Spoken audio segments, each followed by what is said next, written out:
I'm David Beadle. Here's what's happening from RateAlertNow.com. 30-year mortgage rates fell on Thursday after a big jump in weekly jobless claims and a successful auction of $32 billion in new U.S. 7-year Treasury IOUs. Investors are becoming increasingly worried about the prospects for a double-dip recession and are flocking to the perceived safety of government securities. The national average 30-year fixed-rate mortgage is now at 4 7/8% with 1 3/4 points, down 1/4 of a point from Wednesday, for a savings of $250 on a $100,000 loan.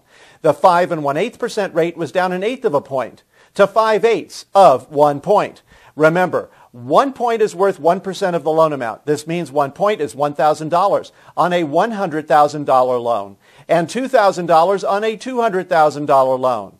When it comes to a 2-point loan, that represents 2% of the loan amount.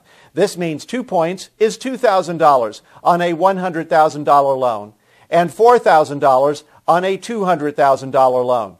The national average 15-year fixed-rate mortgage was down 1/8 of a point, with the 4 1/4% rate at 1 3/8 points. The 4 1/2% rate is now at no points at all.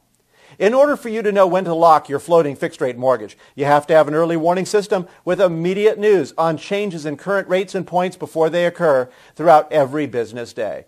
That's where my Rate Alert Now service becomes essential to your rate lock strategy. I'll tell you via regular email and/or mobile text messaging when current rates are about to go up, and if you act quickly, you may be able to reach your local mortgage originator by phone to lock your rate before the mortgage company becomes aware of what's going on and changes its rates. The cost of my service? Less than $1 a day. First-time claims for weekly state unemployment benefits shot back toward the 500,000 mark after having been dramatically lower near the start of this year. Today, we will see January existing home sales, which are forecast to have risen slightly. That's what's happening. I'm David Beadle. For full details on my real-time mortgage rate alert service to help you beat the system, visit RateAlertNow.com and check back here later today for my next free mortgage rate update.